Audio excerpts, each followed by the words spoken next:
Alright, what's up guys? Welcome back to another Pokemon X and Y Wi-Fi battle. So, if you'll notice, I actually do have another new team member, being Druddigon.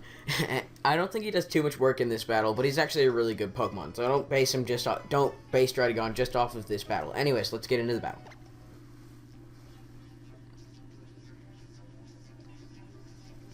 Oh, right, before we get into the battle, don't forget to leave a like down below. Anyways, I'm going to be leading out with my Excelgor because I know that I want to be able to get up my spikes, and even if he leads out with something I can't do too much damage to, I will be able to get those up.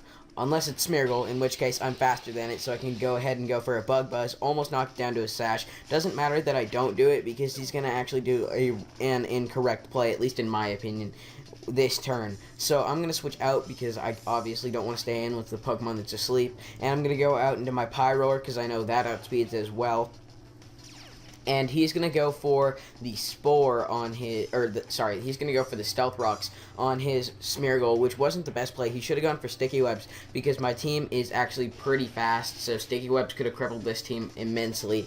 Anyways, that's going to knock out his Smeargle. Now now he's going to send out his Rotom, which I cannot do anything to, honestly. And I'm going to go out in my Druddigon, because it is my special defensive wall, named Crayola, because it looks like a crayon. And he's going to go for the Volt Switch this turn, predicting me to do that or switch into something else. Either way, that's not going to do anything. It's going to end up doing about 20 damage, which is ridiculously low. So now he's going to go out into his Trevenant. I couldn't remember what it was called there for a second. And I'm going to switch out because I do not want to get burned. I'm going to go out to my Pyroar because obviously Pyroar cannot get burned. But he actually ends up going for the Leech Seed right here, which I thought was a pretty interesting play because, I mean, I guess he predicted me to go out into Pyroar, but it was still kind of strange. So now I'm going to go, or after he gets the Leech Seed recovery, I'm going to go for the Flamethrower because I'm hoping he stays in because this thing cannot do too much. But he does indeed switch out into his Rotom, and it's going to be quite a stally battle if you can't tell based on him and his Rotom and my Druddigon.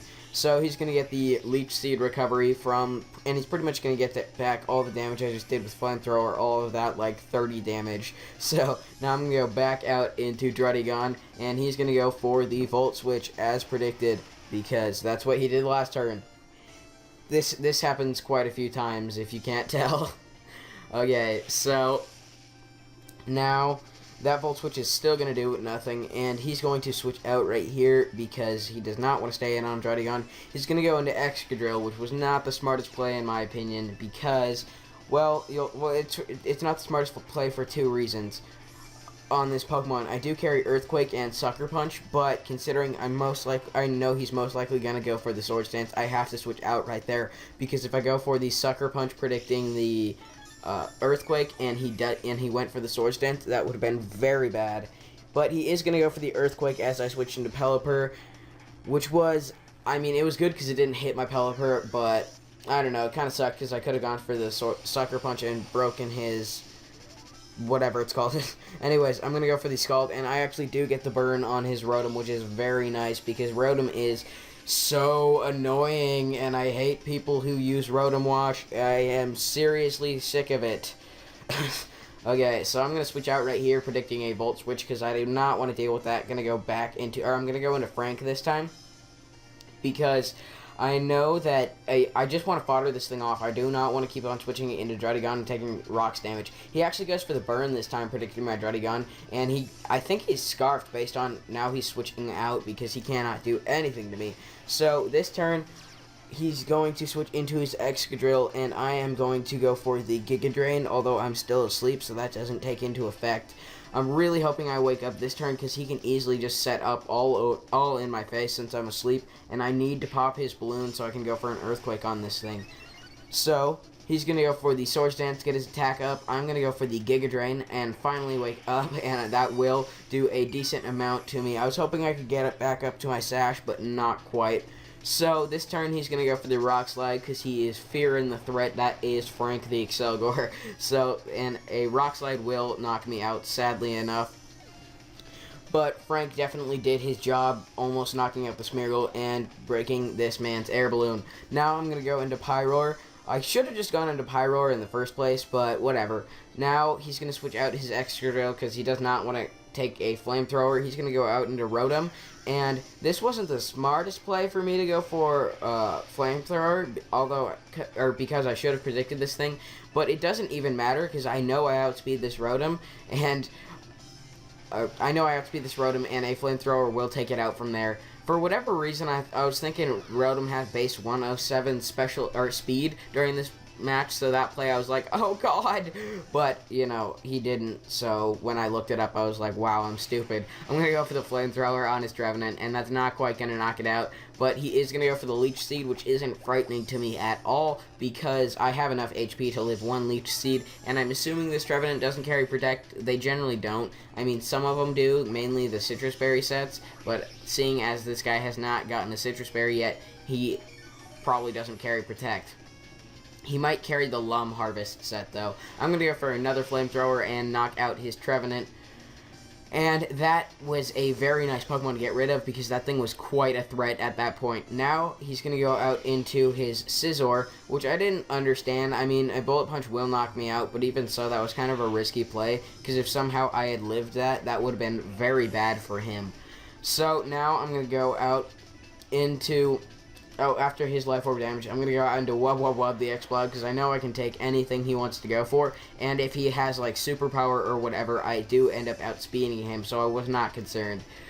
So, now he's going to go out and do his Excadrill, which was really not the smartest play in my opinion because I am obviously going to go for the Fire Blast. I mean, I guess he could have predicted me to go for the Boom Burst, but I wanted to go for Fire Blast so I could guarantee the knockout on that Scizor.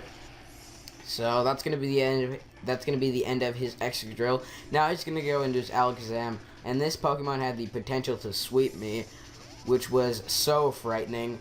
So I'm going to go on to Escavalier because I know he cannot touch me with a 10-foot pole.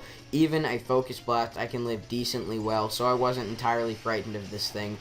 So he's going to go ahead and Mega Evolve. He's going to go for the Focus Blast predicted obviously I predicted that because he was in against my Exploud, and Exploud is only weak to fighting type moves, and that's the only fighting type move that Alakazam can get that makes sense. I guess I didn't take it as well as I thought I did, but that's going to do quite a bit of damage because this thing isn't super bulky like I thought it was like 5 seconds ago. Okay, I'm going to go for the Mega Horn this turn as he goes into his Scizor. This turn, he's going to go for the Sword Stance, and I am going to go for the Drill Run because I want to be able to do as much damage as possible, and that is the most damaging move I have that is neutral against Scizor. This turn, he's going to go for the Thief, which is kind of cool that he carries Thief because I carry it on my Ambipom, and that thing also has Technician, although Ambipom is like 700 times better than Scizor. Just saying. Now I'm going to go out into Big Gulp the Pelipper because I know I can take anything this man wants to go for, especially if it's a Bullet Punch because I resist that. I think he actually might have outsped me, so if he had gone for anything that wasn't Bullet Punch, he might have killed me based on how much that did, but that's his loss. So I'm going to go for the Scald and knock out his Scizor. That thing was also quite a threat. Now he's going to go into, I believe, his last Pokemon being Mega Alakazam, and that thing can do a massive amount of damage to my team. He can either Psychic or Psyshock this thing, which would do quite a bit to Pelipper. A Psyshock would do quite a bit, but a Psychic will knock it out for sure. He actually does end up having the Psyshock, which does kill me. Sorry, for whatever reason I thought it didn't. Now I'm going to go into Crayola because I don't think he's going to go for the Psyshock on me, but if he does, it's not the worst thing in the world. Plus, I have Sucker Punch on this thing, so it doesn't even matter. He's going to end up dying from that. Yeah, Crayola is so strong. Sorry, I was mistaking this match for a different match I had with Druddigon, but nonetheless, that was still a really good match. Hope you guys enjoyed. See you next time. Bye.